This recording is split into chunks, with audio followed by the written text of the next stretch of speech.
Welcome back. Muslims are suffering in many parts of the world. Over 1,000 Palestinians living in Gaza have been killed recently, and thousands others injured, while the world looks on, unable or unwilling to help. In Islam, Muslims are encouraged to help one another and to experience the pain of others as if it is one's own. Muslims living in the West can find themselves feeling helpless and depressed, watching their brothers and sisters in faith suffering. How can Muslims maintain hope in times like this? Dr. Shabir Ali offers advice on how to cope and how to seek justice when the world around us seems to be in shambles. Dr. Shabir Ali, welcome to Let the Quran Speak. Pleasure to be on. Now, this story is very near and dear to me because my husband's family lives in Gaza, the entire family, and we hear accounts every day about the suffering that they're experiencing. So it's heart-wrenching and disheartening. How does one cope in the face of such a situation? I wouldn't say it's easy to cope, though there are coping mechanisms which I would like to discuss. But first, I want to join you in registering that this is a humanitarian crisis that weighs heavily on the conscience of human beings all over the world, especially on the conscience of Muslims. Mm-hmm. And social media means that you see pictures daily of children dying, children losing their mothers, their fathers, children still alive being rescued, but their fathers, their siblings are dead around them. So it's very hard to see those images and to go on with one's life. So the question is, how does one do that then? Well, the Quran tells us, "Inna ma'al usri yusra," certainly with difficulty comes ease, and one just has to hold on and have patience and wait for God to bring about a just solution to this crisis and to give us an ample reward in this life, but especially in the life hereafter, for all of the sufferings we bear in this life. We know from a hadith related from the Prophet, peace be upon him, that a believer suffering something in patience would definitely be rewarded, even so that if a person suffers a thorn prick but is patient with that pain, will get a reward for that in the life hereafter. So we just need to be patient. We realize that lives are given by God and also taken by God and taken on His schedule. These are all within the possibilities that He has created and possibilities that are tolerable for Him. Otherwise, He would have ruled them to be impossible from the very beginning, so that nobody could kill a person whom God makes impossible to be killed. Mm-hmm. In Gaza right now, it almost seems as if it's easier to be dead than to be alive because there's such limited food supplies. The water isn't clean. There's no safe place right now to go. So people are scurrying about, going from one place to the other, trying to find a safe haven, and then realizing, well, this place isn't safe, so going somewhere else. So it almost seems as if death is good, in that circumstance, or death is better for these individuals. Well, this is one of the contradictions that I notice in this situation, and it's one of those things that is, as you said, heart-wrenching. Because on the one hand, if our viewers can picture the way in which families live in Gaza, it's not like, the children grow up and get married and move out to live on their own, or even if they don't get married, they just grow up and they move out to live on their own. And so the family is basically spread out. In many parts of traditional societies, we have it such that the children grow up, they get married, and an extension is built around the house to accommodate this new growing family. In the case of Gaza, they are built in levels, so the whole family lives in a low-rise apartment complex. Yeah, that's how it is with my husband's family. And so the problem now occurs, and the contradiction I notice is that on the one hand, when an area is warned that this area may be bombed and will be bombed, then the families are given some time to move out, and so they split up and go find accommodation with other relatives who can take a few of the members in, and some other relatives who can take a few other members. And so they naturally get split up in this way. But then I read an article in the Toronto Star recently which indicated that some families are splitting up not by this necessity but as a matter of strategy. And the strategy is for them to preserve at least some members of the family because they fear that if they all gather in one place, then they could all simply be dead in an instant from a single bomb strike, a missile hitting the entire family all at once. And so they're splitting up with the hope that if some of the family dies, then some others will remain alive. And it's a horrible choice. It's a horrible choice because it means that those who will remain alive with the memory and the grief of the passing away of their loved ones in this terrible tragedy.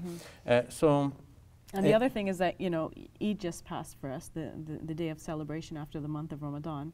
This is a time when families get together, they visit one another, but because the entire family was split up in so many different places, they couldn't really enjoy their Eid celebrations. Yes, and with the recent knocking out of the power facilities, and that meant also that the water supply was not available, then even if the family was huddled together, then one would just imagine the family huddling together in fear and with little of the amenities that we're so accustomed to. So this is a humanitarian crisis that sits heavily on the consciousness of human beings worldwide, and Muslims in particular feel the terrible strain thinking that these are our brothers and sisters suffering in another part of the world. We're supposed to help them. That there was something we can do, and we in a way we feel their pain.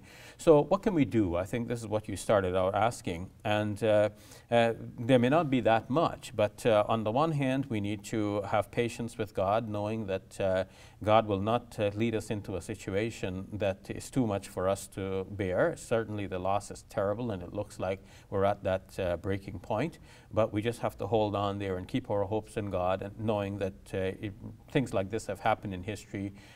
People have died in large numbers, but societies have rebounded and continued to persist and grow and develop.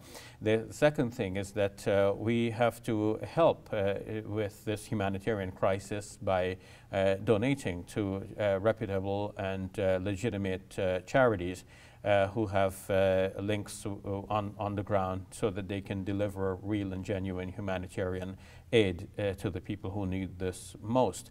Third, we need to lobby our governments. We need to awaken them to the horror of this disaster and to get them to do something positive to end this crisis. We don't want people to be killed on either side. Both sides need to stop firing rockets at each other and let peace prevail so that life can go on. The fourth thing is that Muslims need to work together with people of other faith, and even with people of no faith, who feel similarly as Muslims do that this is a wrong that needs to be righted. We find from reports from the United States and in many other countries, from Israel and elsewhere, that there are people who do not agree that this assault on Gaza should continue. Muslims need to work with such people, join with them together to raise a singular voice, saying that enough is enough. We want the killing to stop. Let both sides hold their peace so that people in Gaza can live in peace, and so that they can at least live. How do you think we should deal with the fact that the media representation of this issue seems so skewed? And not just the media representation, but also politician statements all across the world, but particularly in Canada, seems to be in favor of what Israel is doing and not necessarily understanding or acknowledging the fact that there are human beings living in Gaza who are suffering, many of them being killed. I think we need to highlight for our politicians that this is a real humanitarian crisis. These are real lives being lost, and it didn't matter, and it doesn't matter whether these are Arab lives or Israeli lives, whether Muslim or non-Muslim, whether Gazans or Jerusalemites. These are real human lives, and while some of our politicians have been pressing the matter of principle that this is good government versus terrorists, that the way they perceive this, that's not the end of the discussion. The things end with people dying on the ground, and we need to find a just peace that will help everyone to live in peace, so that we do not have this real situation of death and wounded lying about on the streets of Gaza. We can't have it that homes are being bombed and women and children are dying.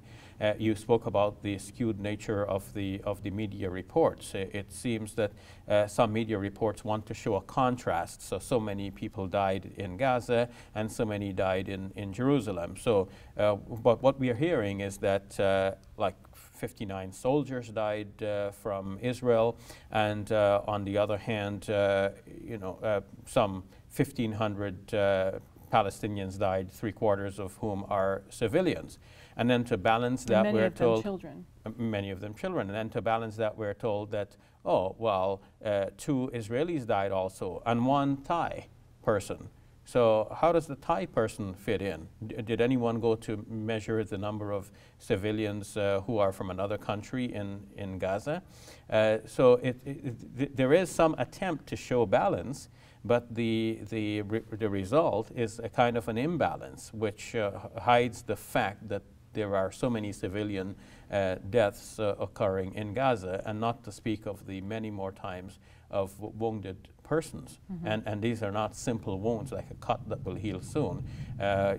Wounds that result from a bombing could mean loss of an arm or a leg. So these are terrible wounds for people to live with, and the memory of these events will live on in the consciousness of Gazans for a long time. Mm-hmm. If you had to speak to Gazans, as I speak to my family members daily, what would you say to console them in this time? I would say, brothers and sisters, I feel your pain, and I wish I could do more to help you. Our situation is such that our hands are tied, our resources are limited.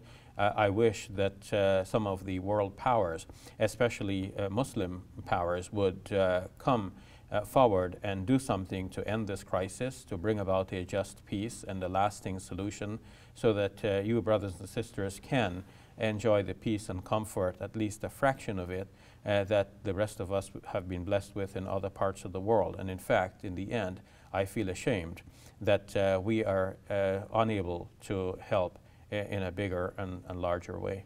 Thank you very much for that, Dr. Shabir Ali. You're welcome. We'll take a break. When we return, we will answer questions we receive from you, our viewers.